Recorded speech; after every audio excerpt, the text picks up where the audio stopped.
So let's talk a little bit outside of the box being a house that you want to sell. When it comes to real estate, there are certain practitioners, there are certain people who follow certain questionable processes to get a house sold or to get a house sold for the top dollar. Now, where do I stand on this? I'll tell you, but first I need to say what I'm talking about. As someone who has worked a lot in the Asian community, about 15 years ago, I began to gain interest in something called Feng Shui. That's Feng Shui. Feng Shui is the Chinese art of placement, and it has to do with the way that energy flows through a property. And while it may seem to some people to be superstitious or crazy, I will tell you that most cities and towns and convention centers, every big convention center you know of, guess what they hire? They hire a Feng Shui consultant. Why? Because the way that a property sits in its geographical location and the way that the floor plan flows, it all has a lot to do with the energy of the place. Now, you may think that that sounds totally crazy, and that's okay. But anything helps when it comes to selling your house, right?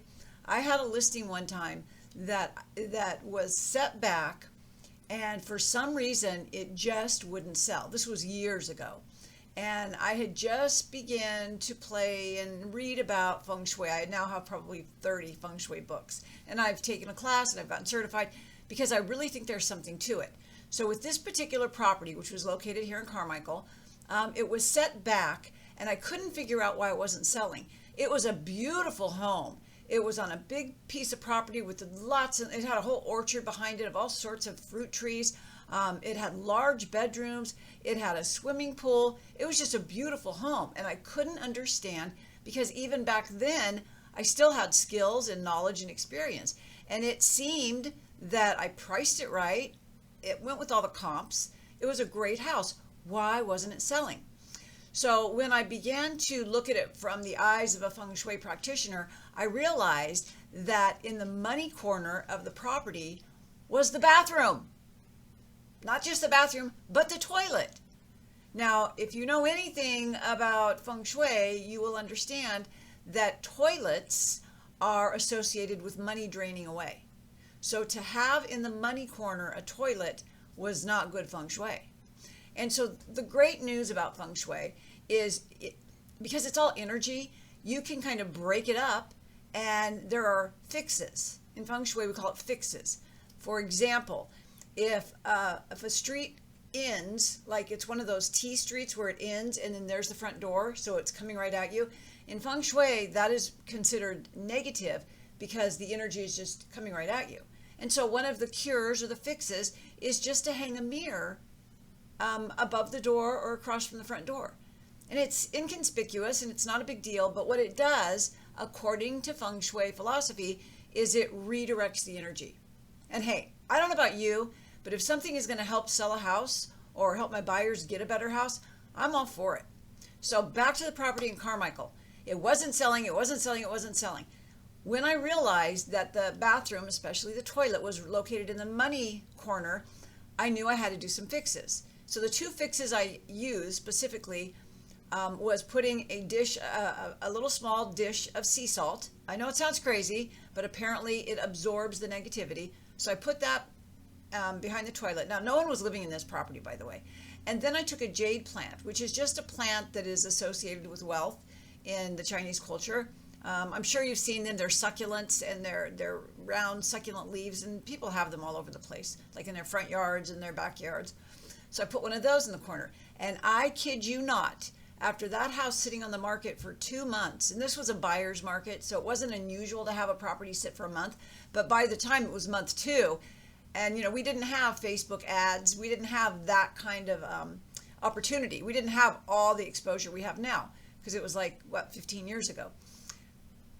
Within 2 days of doing that Feng Shui fix, I had 3 offers. Now, one of them was a really lousy offer, I remember, but 2 of them were pretty darn good offers. In fact, one of them is the offer that we took, that they're the people that bought the house. So that right there was my introduction, my initiation into Feng Shui practices. Now, another thing that I have done that kind of is Feng Shui, but maybe it's a little bit off, and that is to burn sage. I don't burn it inside someone's home because that would be rude, right? But particularly when I deal with probate houses or estate sales where someone has passed away in the house. And you know, you can call it superstitious, you can call it religious, spiritual, whatever you want. But I have found over time, over many years, and lots of training and, you know, exploring and researching quantum physics, I have come to believe that there is something to these things that we think are superstitious. Another thing, and this may crack you up, is that it's always been in the real estate industry a traditional thing to do to bury a little St. Joseph's plastic statue upside down near the sale sign when you put a listing on the market. Now, I'm not Catholic. My husband is, but I wasn't raised Catholic.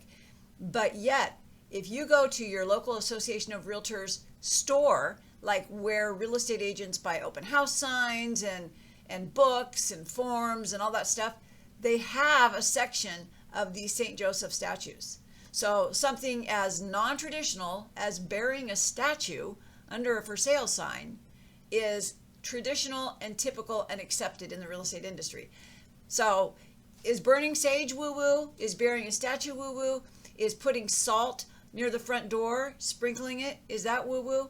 You know, another thing I do, which may sound really crazy, is I use radionics, where I can imprint intentions. And I may be completely out of my mind, but I'm going to tell you what, I have such a good success rate of getting my sellers the most money in the best time frame with the least amount of stress. And I absorb all that stress, just like the salt supposedly absorbs the bad energies going in the house. I absorb it so my clients don't have to. So I'm not saying that there is no stress there. I'm just saying that I do whatever I feel called to do to make sure I get my sellers top dollar for that house in their time frame. I don't say the fastest because sometimes sellers are having a house built and they don't want it to close for 60 days. So I say the best time frame that suits your needs, your individual needs, your unique needs, and with the least stress available. That is what I do. So if you would like to talk to me more about this and some of my crazy magic ways, and of course, all of my legally, contractually informed ways, click on the link below and let's set up a time to chat. Thanks for watching, and I hope you have a great day.